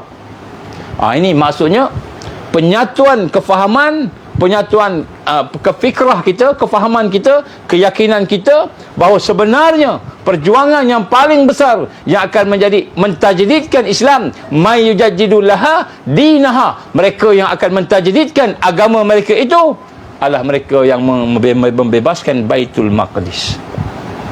Kenapa? Disitulah kata Rasul sallallahu alaihi wasallam dalam hadis-hadisnya bahawa di akhir zaman nanti tempat yang akan menjadi ibu negara, ibu kota kepada seluruh umat Islam di Malaysia, di Indonesia, di Thailand, di Brunei, di Singapura, mana sahaja, di Bangladesh, di Myanmar, semua itu akan duduk di bawah kepimpinan khilafah Islam yang berpusat di Baitul Maqdis. Berpusat di Baitul Maqdis. Maknanya pada hari ini apa yang kita melihat peperangan yang berlaku ini ialah Taufan Al-Aqsa. Maka Taufan Al-Aqsa ini bermakna kita ingin menggegar musuh-musuh Al-Aqsa. Dan sekiranya kita tidak bersama-sama di dalam perjuangan itu, maka seolah-olahnya macam kita ni tak nak ambil bahagian dalam membantu kebangkitan Islam. Apalah guna untuk hidup? Kita hidup, Allah bagi boleh makan, boleh minum. Allah bagi boleh sembahyang, puasa, pergi umrah, pergi haji. Allah bagi kita boleh buat apa yang kita nak buat. Tapi kita tak bantu agama Allah. Apalah guna hidup tanpa boleh Islam tompang, tanpa boleh agama Islam ini kita bantu. Apa guna kita? Berapa lama nak hidup? 100 tahun. Duduk 100 tahun. Tapi 100 tahun tu, lepas tu habis. Bila balik-balik tengok kat hidup kita kat dunia tadi, ya Allah, rupanya aku terlepas bersama kereta api yang memperjuangkan pembebasan Al-Aqsa. Aku terlepas, ya Allah. Menyesalnya, dulu padahal boleh. Paling kurang angkat tangan, bangun malam angkat tangan, menangis, minta pada Allah, ya Allah, ya Allah, tolonglah sahabat-sahabat kami yang memperjuangkan Al-Aqsa. Berilah mereka kesabaran, berilah mereka ketabahan, berilah mereka kekuatan, ya Allah, berilah mereka kemenangan. Aku tak mampu nak pergi, ya Allah. Aku tak mampu, nak bagi duit pun tak ada, nak pergi pun tak boleh, nak bagi apa pun tak boleh. Ya Allah, aku hanya mampu berdoa. Sebab tu saya nak sebut sini, tuan-tuan. Peperangan, saya nak ulang apa yang saya sebut semalam. Peperangan yang berlaku pada hari ini adalah merupakan wake up call kepada orang beriman. Orang beriman je, wake up call. Panggilan kejutan ni. Wake up call kepada Panglima, wake up call kepada Yang di-Pertuan Agong, wake up call kepada Sultan, wake up call kepada Perdana Menteri, wake up call kepada kita semua sama-sama. Apa dia? Kita nak rasa macam mana kematian anak-anak tu. Itu anak kita. Bayangkan anak kita yang mati tu. Ibu-ibu tua, nenek-nenek. Bayangkan tu ibu kita, nenek kita yang mati. Tengok wajah-wajah mereka. Tengok gambar, tengok video-video pendek yang ditayangkan pada kita. Tengok seorang mati. Ada yang anggotanya pecah, ada yang anggotanya tertanggal, ada yang dalam keadaan hitam legak dibakar oleh fosforus. Macam-macam berlaku. Tengok, ya Allah, anak aku, ya Allah, anak aku, ya Allah, isteri aku, ya Allah, suami aku, ya Allah, mak aku, ibu aku. Kita melihat dengan kacamata, ini adalah keluarga aku ni yang mati ni, ya Allah, ya Allah. Barulah kita boleh sedih. Kalau tak kita ingat yang mati tu orang Arab, tak tahu siapa, kampung mana, tak apa. Orang lain ni orang lemah-lemah ni, orang jauh, bukan orang dekat. Kita rasa orang lain. Kita tak rasa diri kita, keluarga kita, tak rasa sayang. Jadi apabila kita berdoa dalam keadaan kita tidak merasai bahawa yang mati itu anak kita, ibu kita, suami, isteri kita, nenek dan atuk kita, tak merasa saudara kita, kita tak rasa diri kita yang mati tadi, yang ditembak, yang dibom, yang diserang, maka kita belum lagi mendapat wake up call. Belum lagi. Padahal gendang paluan perang telah pun dibunyikan oleh Allah. Allah dah bunyi dah paluan perang ni, gendang perang Allah dah bunyi ni. Hari-hari tengok, hari-hari diketuk pintu kita, tapi kita tak rasa apa-apa. Nak doa pun malas. Apa lagi nak menangisi doa, minta sungguh-sungguh. Menangis. Kenapa kita menangis? Kerana kita tak mampu nak tolong, tak mampu nak pergi, nak bagi duit pun tak boleh. Apa sangatlah yang ada kat kita ni. Angkat tangan menangis, ya Allah, aku tak mampu, ya Allah, aku tak mampu. Ya Allah, anak aku dah mati di sana, saudara aku dah mati, aku tak mampu, ya Allah. Ya Allah, berilah sabar pada mereka, ya Allah. Ya Allah, berilah kesabaran pada mereka, ya Allah. Berilah kemenangan pada mereka. Kita tak rasa dah mati kita. Maknanya kita belum disentuh lagi oleh gendang perang yang Allah Subhanahu Wa Taala hantar pada kita hari ini. Kita tak rasa lagi. Dan bila kita tak rasa, adakah kita ingat besok Dajjal keluar, kita akan rasa? Tak. Kita akan ikut Dajjal. Wa iyazbillah min zalim. Sekiranya gendang perang yang ada pada hari ini kita tak boleh rasa, bukan wake up call pada hati kita, fikiran kita. Dajjal datang besok, kita akan follow Dajjal, kerana kita jadi orang pengecut dan bacul. Walaupun kita bergelar panglima, walaupun kita bergelar yang di-Pertuan Agong, walaupun kita bergelar sultan, walaupun kita bergelar menteri, walaupun kita bergelar orang yang hanya cuci-cuci, orang yang kecil tak ada apa-apa, siapa pun kita, sekiranya wake up call ini tidak menyentuh hati kita, menyebabkan kita bangkit malam berdoa minta tolong pada Allah, maka kita tak ada apa-apa lagi. Seolah-olah hanya sembahyang kita tu tidak membina kekuatan kita, puasa kita tu kita tak bina, tak bersihkan hati kita. Seolah-olah pergi haji banyak kali, pergi umrah banyak kali, hati kita masih keras dengan dosa kita, dengan dunia yang bertapuk-tapuk dalam jiwa kita, bertapuk-tapuk dalam hati kita ni, sampai kita tak boleh rasa gendang perang telah dipukul oleh Allah, menunjuk pada kita, mendengarkan pada telinga kita, melihat pada mata kita, menyentuh hati kita, tapi hati tidak tersentuh. Mata tak dapat peringatan, telinga tak dapat peringatan. Jadilah kita orang yang lalai. Walaqad zara'na li jahannam katsiran minal jinni wal ins lahum qulubun la yafqahuna biha wa lahum a'yunun la yubsiruna biha wa lahum azanun la yasma'una biha ulaika kal an'am bal hum adall ulaika humul ghafilun. Suratul Araf ayat 179. Disumbat, dipenuhkan neraka jahanam dengan mereka yang ada hati tak boleh faham, ada mata tak boleh nampak, ada telinga tak boleh dengar. Mereka bagaikan binatang ternakan, bahkan lebih sesat. Balhum adall, mereka lah orang-orang yang lalai. Jadi kita macam mana hari ni tengok cerita, tengok kita buat tak tahu kan? Jadi macam mana kita nak mengeluarkan diri kita daripada perselisihan, perpecahan yang menyatakan bahawa Al-Aqsa itu kiblat yang pertama, Al-Aqsa itu satu yang perlu kita pertahankan, dan apa yang sahabat-sahabat kita tengah buat di sana ialah mempertahankan Al-Aqsa. Mereka tengah mempertahankan Al-Aqsa. Kita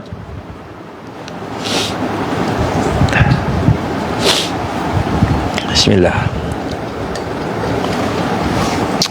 Jadi puncak kehancuran kita ialah perpecahan. Tuan-tuan dan puan-puan Allah Ta'ala, kita akan berpecah nanti. Kita akan berpecah. Berpecah apa? Yang pertama akan menyatakan bahawa kita bersama dengan perjuangan Al-Aqsa, perjuangan untuk menegakkan Islam. Yang kedua, kita akan lihat orang-orang yang akan bersama dengan arus hari ini. Dia kata Hamas ni pengganas, dia kata orang Palestin ni pengganas, orang Palestin dah jahat.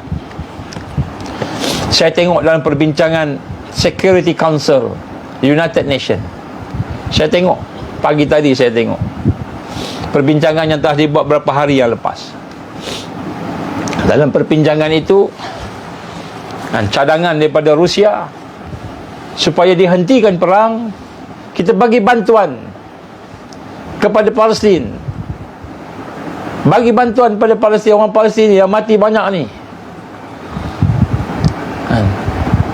bagi bantuan. Jangan bom dah, dia kata Israel jangan bom dah, jadi Hamas pun jangan bom lagi lah, bagi bantuan. Yang mati ramai ni, anak-anak dan sebagainya. Kata Rusia minta supaya bantuan kemanusiaan dibuat. Maknanya Rusia minta tentera pengaman masuk ke dalam Palestin. Maknanya siapa-siapa yang degil ni, yang masih bom lagi ni, perang dia. Itu secara tidak langsung. Secara tidak langsung. Secara langsung dia kata kita bagi bantuan kemanusiaan, sebab kita tahu Yahudi ni tak akan mengalah. Dia tak akan mengalah. Apa kata undian Security Council? Malaysia pun ada kat dalam tu. Kan? Majority, bukan semua, majority 15 undi kata tolak. Kenapa tolak? Kenapa tolak? Sebahagian besar yang menyatakan kenapa tolak Rusia punya cadangan tadi, nak bagi bantuan datang, nak jadi keamanan, kerana Rusia punya cadangan tak sebut Hamas ni yang memulakan, Hamas ni yang mengganas, tak sebut yang tu. Nampak jahat tak jahat dia orang ni. Dia kata Hamas yang jahat ni, nak sebut dalam dia punya tu, Hamas yang mengganas. Dan Israel wajib mempertahankan negara dia.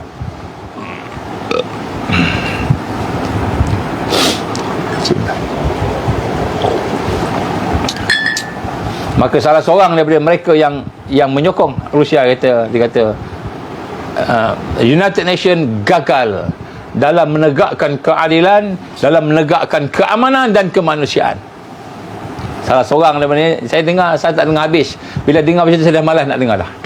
Maksudnya kita tahu dah semua itu dia orang lancang, dia orang rancang. Amerika kata apa? Hamas jahat, kita nak kena bantu Israel. Tuan-tuan rahmati Allah SWT, United Nations pegang macam itu. Ini orang cerdik pandai ni, doktor-doktor ni, PhD ni, doktorat ni, menteri ni. Saya tak cakap menteri Malaysia, saya cakap menteri di sana lah. Tapi nak sebut kat sini, bagaimana mereka tidak boleh fikir dengan fikiran yang betul. Yang dibunuh oleh Israel ni rakyat. Yang ditembak, yang dibunuh, yang diletupkan masjidnya, gerejanya, hotelnya, rumahnya, hospitalnya, sekolahnya, yang diletupkan tu rakyat. Yang dia perang ni rakyat. Kalau gentleman, masuklah cari Hamas, masuk lawan Hamas lah. Kalau gentleman buat macam bom macam itu ramai-ramai, itu namanya genocide, pembunuhan beramai-ramai, massacre. Itu semua kesalahan perang.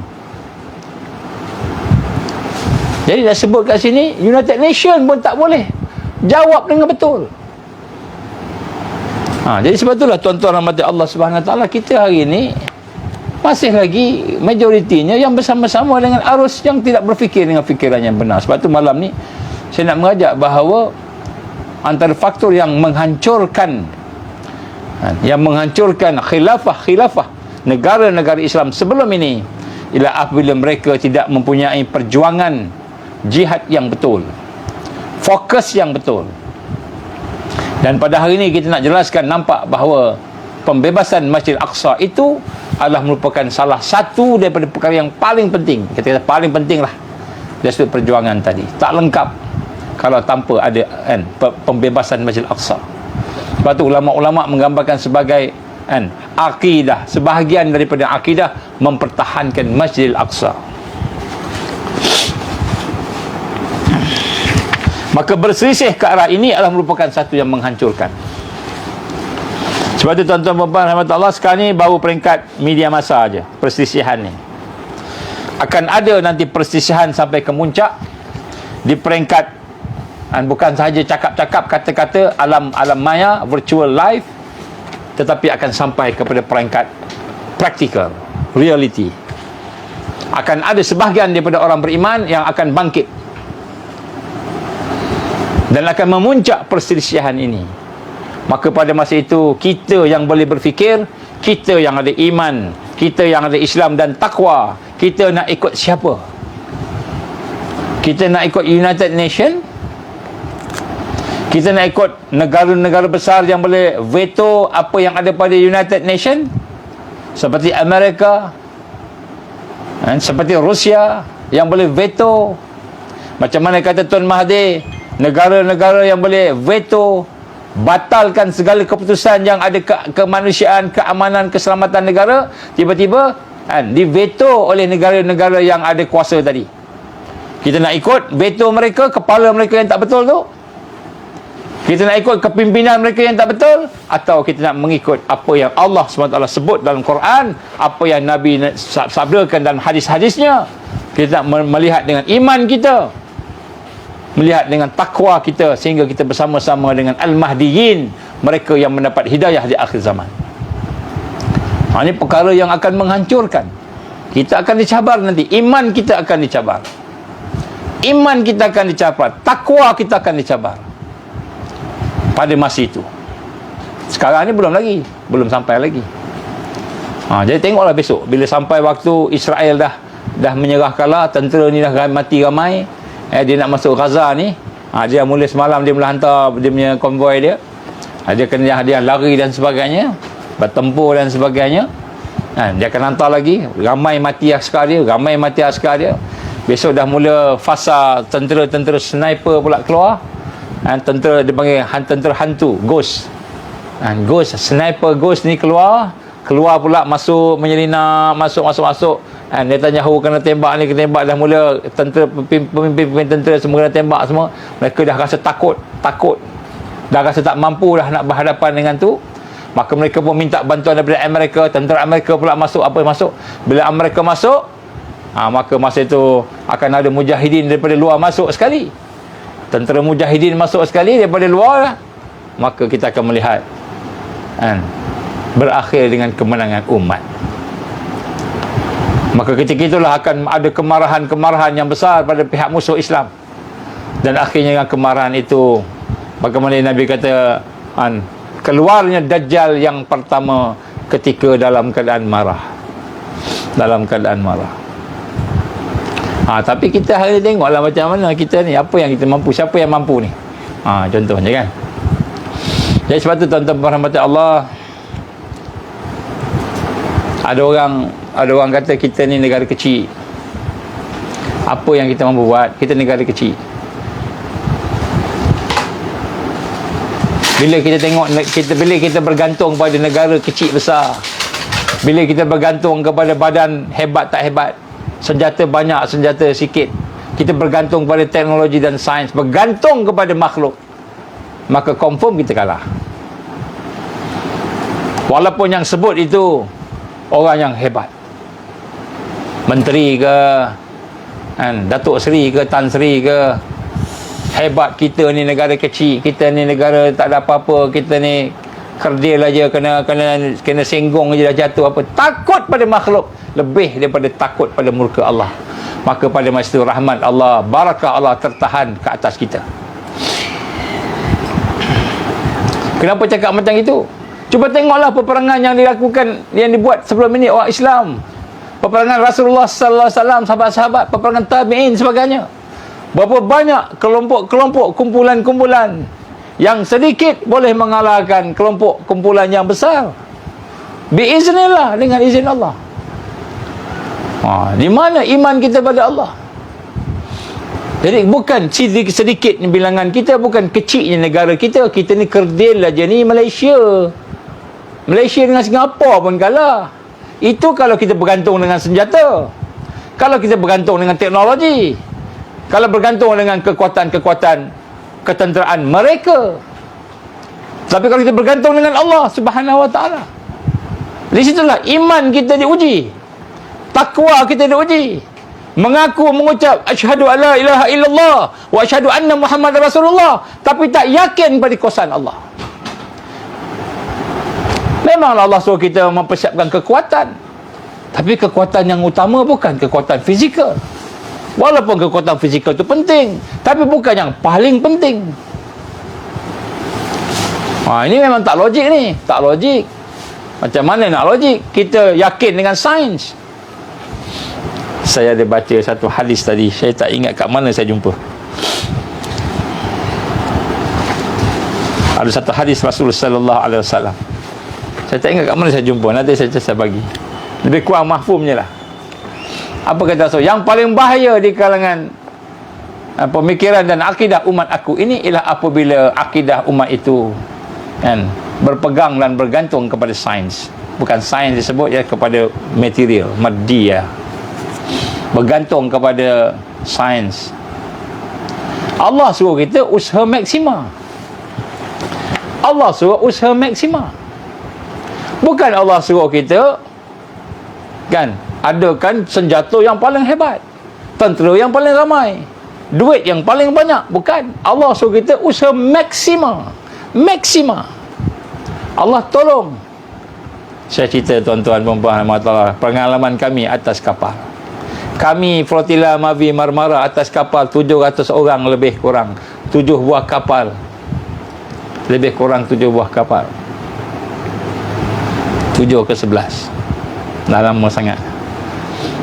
Tak ada bawa senjata apa pun. Diberi amaran oleh Israel, kalau kamu datang ke Gaza, naik laut ni, kami akan kepung, kami akan tembak, kami akan tangkap. Dia dah bagi dah. Petang tu waktu asar. Lepas solat, ketua pasukan kata, kita dengar, kita dapat berita daripada Tel Aviv, wartawan kita kata Israel akan hantar tenteranya 70-80% kekuatan satu batalion. Tentera laut komando. Shatid 13 salah satunya. Dihantar dengan kapal selam nuklear 2, kapal perang nuklear ada 4, dengan bot Zodiac, bot laju, dengan helikopter ada 3 dan 4, dengan helikopter dengan kapal terbang F-16 datang akan kepung pukul 11 malam. Dia orang dah kepung dah nampak daripada radar. Luar tak nampak, fizikal tak nampak, radar nampak. Tuan-tuan berhormat Allah Subhanahu Wa Taala, diserang, ditembak, memang mati sebab kita tak ada senjata pun nak lawan, dan kita tak niat pun nak berlawan. Kita hanya niat nak bantu Gaza, nak bantu Al-Aqsa sahaja, nak bantu bawa barang-barang pendidikan, kan, pennya, kertasnya, bukunya, bawa barang-barang perubatan, hospitalnya, kan, bawa barang-barang tentang kemanusiaan, kursi roda, kan, macam itulah, makanan. Tiba-tiba kami diserang, memang tidak ada senjata, memang tidak ada apa. Seorang datang, buka baju dia, bila helikopter datang, buka baju, kan, please don't shoot, kibarkan baju warna putih, t-shirt warna putih, please don't shoot, tangan dia tembak. Dia tembak tangan, tak cukup tembak tangan, tembak sebelah tangan lagi, jatuh. Kita minta jangan shoot, kita kibarkan t-shirt warna putih, kibarkan. Dia tembak tangan, dia tembak 80 orang cedera parah. Dia tembak pula dengan peluru yang illegal. Mati 9 orang atas kapal. Seorang kena tembak tepat kat kepala, tembus kat sini, tembus. Pensan, koma 2 tahun lepas tu meninggal dunia. Koma 2 tahun lepas tu meninggal. 10 orang mati syahid atas kapal. Kemudian datang dipukul, ditembak, dipukul, diikat, dan sebagainya. Kalah tak? Oh, kalahlah, kena tangkap. Kalahlah masuk penjara. Kalahlah sebab ada yang mati. Kalahlah, kita tak boleh nak. Dia seorang pun tak mati. Walaupun 2 orang, 3 orang anggota dia kita dapat tangkap.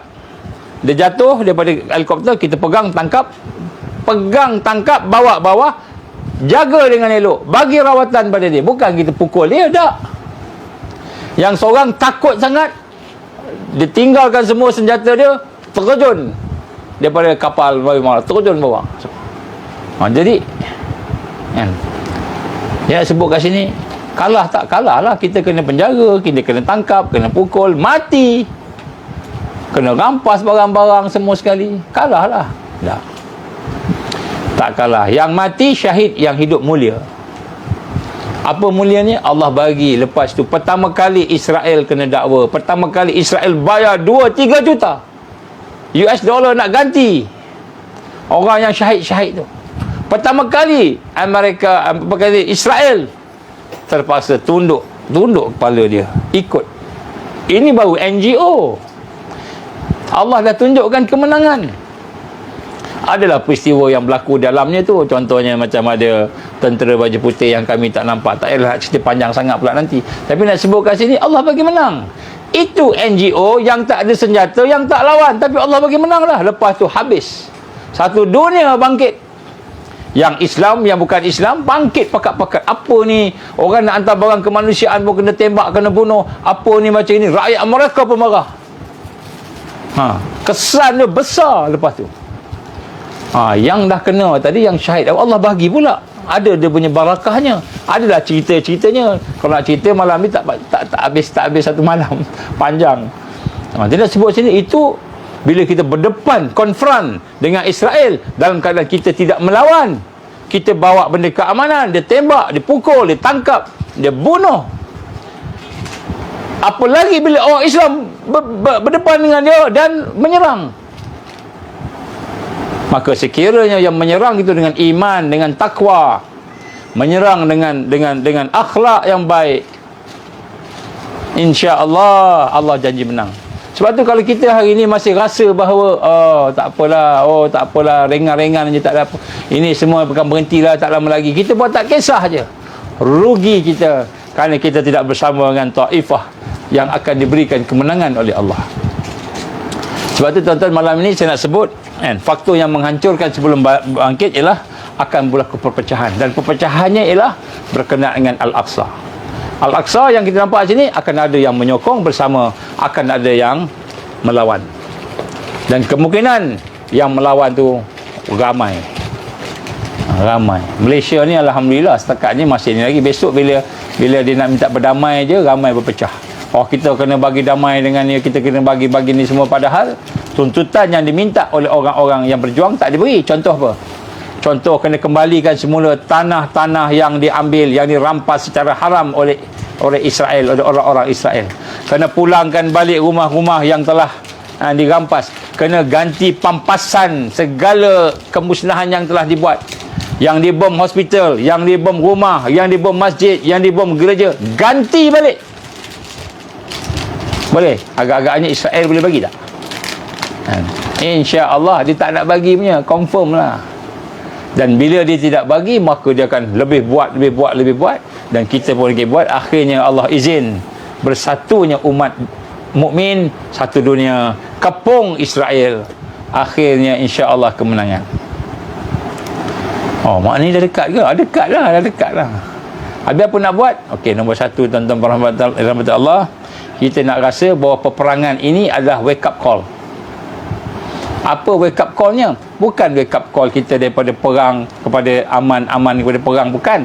Wake up call kita nak test iman kita ni bersama ke dengan Quran dan sunnah Nabi. Iman kita ni menyebabkan hati kita sedih tak dengan kematian-kematian yang ada, dengan kesusahan yang ada, ancaman yang ada, menyebabkan hati kita ni terbakar tak, sedih, sehingga hati kita angkat tangan minta pada Allah pertolongan, minta pada Allah kesabaran, minta kepada Allah kemenangan. Wake up call pada hati kita. Kemudian wake up call pada hati kita juga untuk kita bersama. Kita kena bersatu. Tak kiralah yang namanya tentera, yang namanya general, yang namanya panglima, yang namanya ketua polis, yang namanya PDRM, yang namanya custom, yang namanya siapa sahaja. Kita kena bersatu ni, sebab ini adalah suatu yang telah disyariatkan oleh Allah Subhanahu Wa Taala. Kita kena bersatu, sinergi, buat sama-sama. Sebab tu saya sebut, saya ada berapa cadangan kepada Yang di-Pertuan Agong, kepada Majlis Raja-Raja, kepada Perdana Menteri, kepada Yang di-Pertuan, kepada askar di Raja Malaysia, kepada komando kita, kepada polis di Raja Malaysia, kepada orang awam. Kami ada cadangan. Kita kena buat. Lebih daripada 20 tahun dah terlibat dengan Palestin. Lebih daripada 20 tahun. Sejak daripada tahun 2000 lagi. Tahun 2000 ni kan, ketika intifadah yang kedua dah ada dah. Naik sampailah pada tahun 2010 Flotilla Mavi Marmara. Naik sampailah ke hari ini. Alhamdulillah masih lagi bersama-sama. So kita nak sama-sama pengalaman yang ada tu kita garapkan sekali, kita sinergikan, kita pakat-pakat buat sesuatu. Yang ada buat ni alhamdulillah, yang buat sekarang ni bagus dah. Ceramahnya ramai, ustaz-ustaz dah mula bercerita pasal Palestin. Ustaz-ustaz yang dulu cerita pasal kunut tak boleh, bid'ah sana bid'ah sini pun dah mula cerita pasal Palestin, jihad sana jihad sini. Alhamdulillah. Dah mula dah. Semangat tu dah bagus. Demonstrasi, walaupun orang politik ke orang apa ada kepentingan, niat tu masing-masing tu Allah bagi, tapi dah buat dah. Berhimpun di dataran, buat sana buat sini, alhamdulillah. Tapi itu adalah perkara yang kita telah buat sebelum ni. Kita nak buat sesuatu yang lebih besar. InsyaAllah kita kena gabungkan pemikiran kita, buat sama-sama. Kita kena fikir seolah-olahnya yang kena serang ni negara kita, yang kena serang ni Malaysia, Indonesia, yang kena serang ni Asia Tenggara. Bukan yang kena serang ni Gaza. Gaza ni sekarang kena bom. Siapa yang berani jamin bila dia dah dapat Gaza, bila dia dah dapat Masjid Al-Aqsa, dia tidak akan serang sini? Dia tak rampas tanah kita, tak rampas rumah kita. Siapa yang boleh jamin? Selepas dia dah menguasai Gaza, selepas dia menguasai Baitul Maqdis, dia tidak akan rampas pula Baitul Haram, tak akan rampas pula Masjid Nabi. Siapa yang berani jamin? Dengan kejahatan yang macam tu, adakah mereka akan berhenti setakat Gaza? Adakah mereka berhenti setakat Masjid Aqsa? Sekiranya habis tewas, maka dia akan pergi ke tempat kita juga. Siapa yang berani jamin anak-anak kita, cucu-cucu kita, cicit kita tak akan terkena dengan serangan mereka? Bukan serangan bom saja, banyak serangan-serangan lain yang dia boleh buat, yang dia boleh rancang bila dia boleh menguasai. Jadi sebab tu kita nak kena rasa sebenarnya yang kena tembak, yang kena bom bukan di Gaza saja, sini pun kena ni. Kita pun rasa juga, kita pun kena berfikir ni. Barulah dia menjadi wake up call. Baru dia menjadi wake up call. Barulah kita, hati kita disentuh, iman kita disentuh.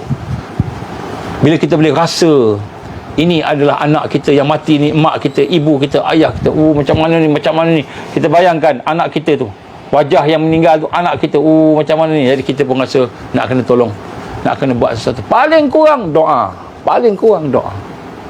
Dan doa itu silahul mu'min. Doa itu senjata umat Islam, senjata orang beriman. Jadi kita kena doa. Kurang-kurang doa tu senjata yang main-main. Senjata. Tiba-tiba Allah bagi menang dengan segera.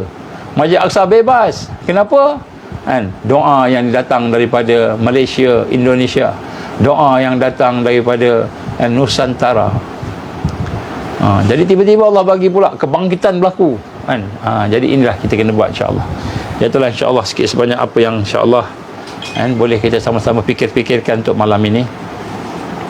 Bagi mereka yang ada kesempatan, insya-Allah besok saya ada di Rimbunan Kasih, bolehlah kalau nak datang jumpa insya-Allah.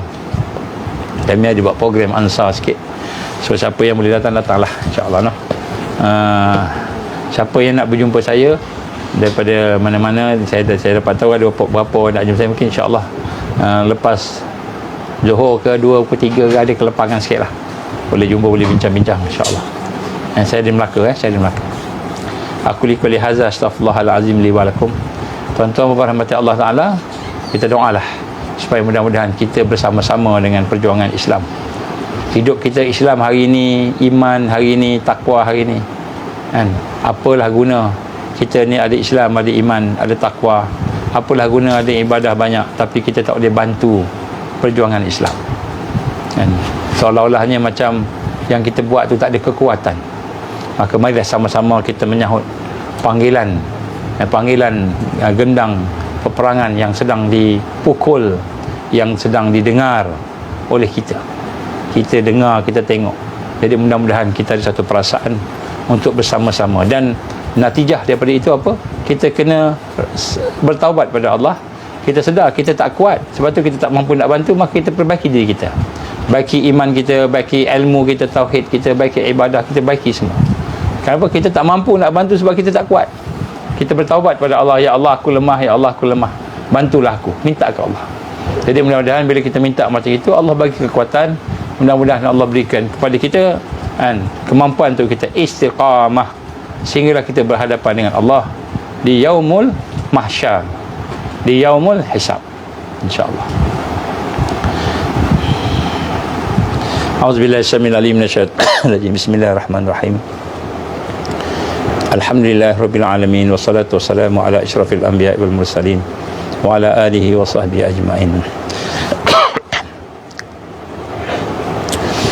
Allahumma innaka ta'lamu anna hadhihi al-qulub qad istamat ala mahabbatik wa taqat ala ta'atik wa tawahadat ala da'watik wa ta'ahadat ala nusrati syari'atik wa sikallahumma rabitataha wa adimuddaha wa hadiha subulaha wa amla'aha binurika allazi la yakhbu wa syarah suduraha bi faidil iman bik wa jamilit tawakkul alaik wa ahyiha bi ma'rifatik wa amitha ala syahati fi sabilik ya Allah innaka ni'mal maula wa ni'mal nasir. Rabbana atmim lana nurana waghfir lana innaka ala kulli syai'in qadir. Rabbana hab lana min azwajina wa dhurriyyatina qurrata a'yun waj'alna lil muttaqina imama. Allahumma ansur Islam wal muslimin wal mustada'afin wal mujahidin في فلسطين يا الله، في الأقصى وفي غزة وفي كل مكان وفي كل زمن. اللهم انصرنا على تارك الدعوة وتارك التربية وترك الجهاد في سبيل الله. لا إله إلا أنت سبحانك إنا كنا من الظالمين. ربنا أتمم لنا نورنا واغفر لنا إنك على كل شيء قدير. ربنا آتنا في الدنيا حسنة وفي الآخرة حسنة وقنا عذاب النار. وصلى الله على سيدنا محمد وعلى آله وصحبه وبارك وسلم. سبحان ربك رب العزة عما يصفون، والسلام على المرسلين والحمد لله رب العالمين. سبحانك اللهم وبحمدك أشهد أن لا إله إلا أنت أستغفرك وأتوب إليك. بسم الله الرحمن الرحيم. والعصر إن الإنسان لفي خسر إلا الذين آمنوا وعملوا الصالحات وتواصوا بالحق وتواصوا بالصبر. Wabillahi taufiq wal hidayah. Assalamualaikum warahmatullahi wabarakatuh.